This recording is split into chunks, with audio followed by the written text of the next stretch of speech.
Hello everyone. तो एक बार फिर से आप सभी का मोस्ट वेलकम है आपका अपने यूट्यूब चैनल SR सर का लाडला में। दोस्तों अभी किस वीडियो में हम देखेंगे क्लास 10 संस्कृत चैप्टर 7 जिसका नाम है नीति श्लोक। तो एंड तक बने रहिएगा, बिल्कुल समझ में आएगा। तो आइए शुरू करते हैं। तो कहते हैं कि अयम पाठ सुप्रसिद्धस्य ग्रंथस्य महाभारतस्य उद्योगेन पर्वेन अंश विशेष अध्याय 33 से 40 रूपाया विदुर नीति संकलिता। यह जो पाठ है यह महाभारत के यानी कि महाभारत के उद्योग पर्व के अंश विशेष के 33 से 34 जो अध्याय है उसमें विदुर नीति से लिया गया। यानी यह पाठ जो है महाभारत के अंश विशेष के विदुर नीति के 33 से 40 अध्याय में जो बात है उससे लिया गया है। ठीक है। युद्धम आसनम प्राप्य धृतराष्ट्रो मंत्री प्रावरम विदुर स्वचितस्य शांतये कंसीचतम प्रश्नानमनीति विषयकान पृच्यते। मतलब धृतराष्ट्र जो है वो राजा है और उसका मंत्री कौन है? बृहस्वर ना विदुर। मतलब धृतराष्ट्र राजा है और जो अच्छा मंत्री है, सबसे प्रिय जिसका वो धृतराष्ट्र का मंत्री है वो है विदुर। तो धृतराष्ट्र जो है वो युद्ध को सामने देखकर यानी कि देख रहा है कि युद्ध अब हो जाएगा, तो उसके सामने देख युद्ध की शांति के लिए विदुर से कुछ प्रश्न करता है और उसका जवाब विदुर बहुत अच्छे से देता है। उसी को इस पाठ में देखना है। तेसा समुचित मुरांतरम विदुरे ददाति, और उस प्रश्न का जवाब विदुर अपने मन से बहुत अच्छे ढंग से देता है। तदेव प्रश्नोत्तरम रूपम ग्रंथरम विदुर नीति, और यह जो है प्रश्न उत्तर जो प्रश्न धृतराष्ट्र राजा किए और मंत्री वीरेश्वर उसका जवाब दिए, ये जो है इसी को विदुर नीति कहते हैं। यानी कि विदुर जो उत्तर दिया उसी को विदुर नीति कहते हैं। इयम अपि भगवद्गीते महाभारत्यंगापि स्वतंत्र ग्रंथा वर्तते, और यह जो है ये भी भागवत गीता की तरह महाभारत की तरह ये भी एक ग्रंथ है और ये की क्या है? स्वतंत्र है। ठीक है। अब चैप्टर में शुरू करते हैं। कहते हैं यस्य कीर्तये न विघ्नति शीतमुशन भयरिति समृद्धो समृद्धर्वास वै पंडिता उच्यते। यानी कि जिसके काम पर, इस पाठ में विदुर ने जिसके कार्य में शांति सुख दुख भय डर बाधा नहीं डालता है वह पंडित है। मतलब क्वेश्चन आएगा कि पंडित कौन है? तो जिसके काम में यस्य कृत्य न विघ्नति, काम बाधा नहीं डालता, शीतन मुसन भय रीति, और शीत और उष्ण का प्रभाव उस पर नहीं पड़ता, समृद्धे समृद्धर्वा सौ वे पंडिता उच्यते, जिसके काम में कोई बाधा नहीं आता है, शीत गर्मी आदि का प्रभाव नहीं पड़ता है, उस वह व्यक्ति क्या है? पंडित है। तत्वंग सर्वभूतानां योग्याम सर्वकर्मणा उपायज्ञो मनुष्य नर पंडिता उच्यते, और सभी तत्व को जानने वाले, सभी काम के हल को जानने वाला और सभी मतलब सभी उपयोग को जानने वाले यानी कि उपायज्ञ, ये सभी उपाय को जानने वाले, मनुष्य के सभी उपाय को जानने वाले व्यक्ति पंडित है। यानी कि सर्व प्राणी के रहस्य सभी कार्य तथा सभी उपाय को जानने वाला पंडित है। यानी कि प्राणी के रहस्य यानी कि जीव का रहस्य, इसके बाद कार्य, इसके बाद उपाय, ये तीन चीज को जानने वाले व्यक्ति पंडित है। ठीक है। अनाहुत प्रविशति अपृष्टो बहुभाषते, मतलब जो बिना बुलाए जाता है और बिना बोले बहुत ज़्यादा बोलता है। मतलब कि उसको बोलने के लिए नहीं कहेगा फिर भी वो बोलता है और उसको बुलाएगा नहीं कोई, अपने चल जाएगा। अविश्वस्ते विश्वस्ति मुठ चेता नराधर्म, और जो अविश्वासी है यानी कि जो व्यक्ति विश्वास करने लायक नहीं है कि हाँ ये अच्छा हो सकता है, फिर भी वो उस पर विश्वास करेगा, तो ऐसे व्यक्ति को क्या कहते हैं? मूर्ख कहते हैं। जो बिना बुलाए जाता है, बिना पूछे अधिक बोलता है और जो अविश्वासी लोग पर विश्वास करता है वह क्या है? मूर्ख है। एक धर्म परम श्रेय क्षमय का शांति रूपात्मा, एक धर्म में है जो परम श्रेय है। ठीक है। विद्या का परमा तृप्ति अहिंसा का सुखावह, और विद्या ही एक परम तृप्ति है और अहिंसा ही सुख का वाहन करती है। यानी कि विद्या से परम तृप्ति की प्राप्ति होती है और अहिंसा सुख का वाहक करता है। त्रिविधम नरकस्य दम द्वारा नासन्मात्मन काम करो दत्तस्ता लोभ अस्तमादे त्रय त्याजेत। नरक के 3 द्वार है।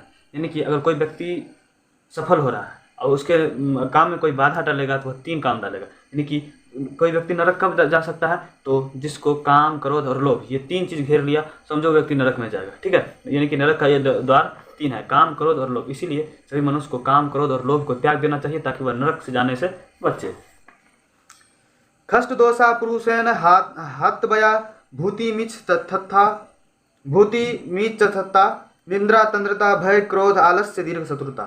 6 दोष ऐसे हैं, यानी कि मनुष्य में 6 दोष ऐसा है जो मनुष्य को सफल होने से रोक सकता है। यानी कि कोई व्यक्ति सफल हो रहा है तो उसको क्या कौन कौन चीज से रोक सकता है? तो वह 6 दोष है, निंद्रता, तंद्रता, भय, क्रोध, आलस और दीर्घ शत्रुता। ये 6 दोष को जो त्याग दिया वो आगे बढ़ जाएगा। अगर आगे बढ़ने में रुकावट है तो यही 6 चीज है। ठीक है। सत्येन रक्षते धर्मो विद्या योगेन रक्षते मिर्जया रक्षते रूप कुलो वृत्तेन रक्षते। यानी कि अगर ऑब्जेक्टिव आएगा सत्य की रक्षा किससे होती है तो सत्येन रक्षते धर्म, धर्म की रक्षा किससे होती है तो सत्य से धर्म की रक्षा होती है। और विद्या की रक्षा किससे होती है तो योग से विद्या की रक्षा होती है। इसके बाद निर्जया रक्षते रूप, रूप की रक्षा, यानी कि रूप की रक्षा किससे होती है तो निर्जया यानी श्रृंगार से रूप की रक्षा होती है। कुलावृत्तेन रक्षते, और कुल की रक्षा आचरण से होती है। कोई व्यक्ति का कैसा आचरण है उसके आचरण से उसके कुल वंश का रक्षा होता है। तो देखिए अभी तक में जो ऑब्जेक्टिव बनने वाला है उसको हम लिखें, आइए देखते हैं। कहते हैं यह पाठ महाभारत के उद्योग पर्व से संकलित है। ऑब्जेक्टिव आएगा यह पाठ किससे संकलित है नीति श्लोक तो महाभारत के उद्योग पर्व से। इस पाठ में विदुर नीति ने धृतराष्ट्र के प्रश्नों को उत्तर देता है। इस पाठ में जो विदुर है वो मंत्री है, धृतराष्ट्र राजा है। विदुर उस राजा के बात को सभी प्रश्न के विवेकपूर्ण जवाब देता है। जिसके कारण शांति सुख दुख भय डर बाधा नहीं डालता है वह व्यक्ति पंडित है। सब्जेक्टिव आएगा पंडित किसे कहते हैं तो जिसके काम में सुख दुख भय बाधा नहीं डालता है वह व्यक्ति पंडित है। प्राणी के रहस्य सभी कार्य तथा सभी उपाय को जानने वाला व्यक्ति पंडित है। प्राणी के रहस्य सभी कार्य और सभी उपाय को जानने वाला व्यक्ति क्या है पंडित है। विद्या से परम तृप्ति की प्राप्ति होती है। और विद्या से किसकी प्राप्ति होती है तो विद्या से परम तृप्ति की प्राप्ति होती है। काम क्रोध और लोभ नरक के द्वार है। और सब्जेक्टिव बन सकता है ये, नरक के कितने द्वार है तो लिखिएगा कि नरक के निम्न 3 द्वार है, काम क्रोध और लोभ। इसके बाद निंद्रता तंद्रता भय क्रोध आलस दीर्घ शत्रुता सफलता के मार्ग में रुकावट है। अगर सब्जेक्टिव आएगा कि सफलता के मार्ग में रुकावट कौन कौन चीज़ है तो निंद्रता तंद्रता भय क्रोध आलस्य और दीर्घ चतुरता सफलता के मार्ग में क्या है रुकावट। सत्य से धर्म, विद्या से योग, श्रृंगार से रूप, व्यवहार से कुल की रक्षा होती है। यानी कि सत्य से धर्म, उसके बाद विद्या से योग, योग से विद्या की रक्षा होती है। इसके बाद श्रृंगार से रूप की रक्षा होती है और आचरण से व्यवहार से कुल की रक्षा होती है। तो ये था अभी तक का ऑब्जेक्टिव। अब देखिए अब आगे देखते हैं।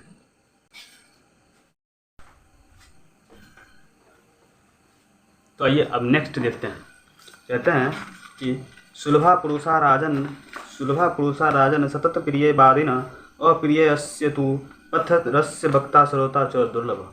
कहते हैं कि विदुर जी कहते हैं धृतराष्ट्र से कि हे राजन, हमेशा यानी कि खराब परिस्थिति में भी और सही परिस्थिति में भी जो व्यक्ति आपको मतलब बड़ाई हरदम करते रहता है, जो व्यक्ति आपके बारे में बोलता है, मतलब आपका परिस्थिति खराब रहता है और बढ़िया रहता है, फिर भी जो व्यक्ति आपका मतलब भलाई के बारे में बोलता है, यानी कि अच्छा है आपका ही भलाई करता है, यानी कि सभी स्थिति में प्रिय बोलने वाले, यानी कि जो सभी स्थिति में प्रिय बोलता है, अच्छा से बात करता है, वह व्यक्ति दुर्लभ है। यानी कि वही व्यक्ति दुर्लभ है।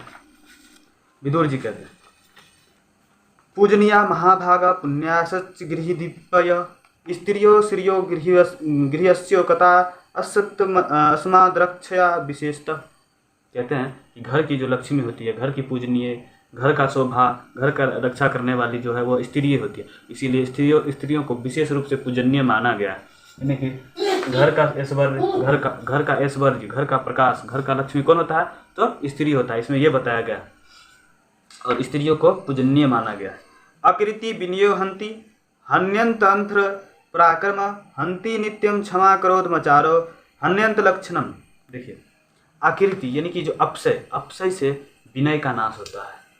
यानी कि आप में अच्छा गुण है और अपसय आकृति अपने थोड़ा खराब गुण आ गया तो वो आपको विनय पूरा बर्बाद कर देगा। आपका जो भी मतलब वैल्यू है वो सारा चीज़ खत्म हो जाएगा। इसके बाद क्षमा से क्रोध का नाश होता है। यानी कि कोई व्यक्ति आप पर मतलब खूब गुस्सा किया है या आप ही किसी पे गुस्सा किए हैं तो उसको क्षमा कर देते हैं तो क्षमा से क्या होता है क्रोध का नाश हो जाता है। यानी कि क्षमा से किसका नाश होता है तो क्रोध का नाश होता है। इसके बाद है कुलक्षण से आचार का नाश होता है। यानी कि आपका जो कुल है, जो वंश है और वो कैसा है, उसके बाद आप अगर थोड़ा अपना लक्षण से चेंज हो जाइएगा तो उससे आपका वंश का रक्षा नहीं होगा। यानी कि आपके गलत आचरण से आपका मतलब वंश का रक्षा नहीं होता। देखिए कुलक्षण आचार को नाश कर देता है।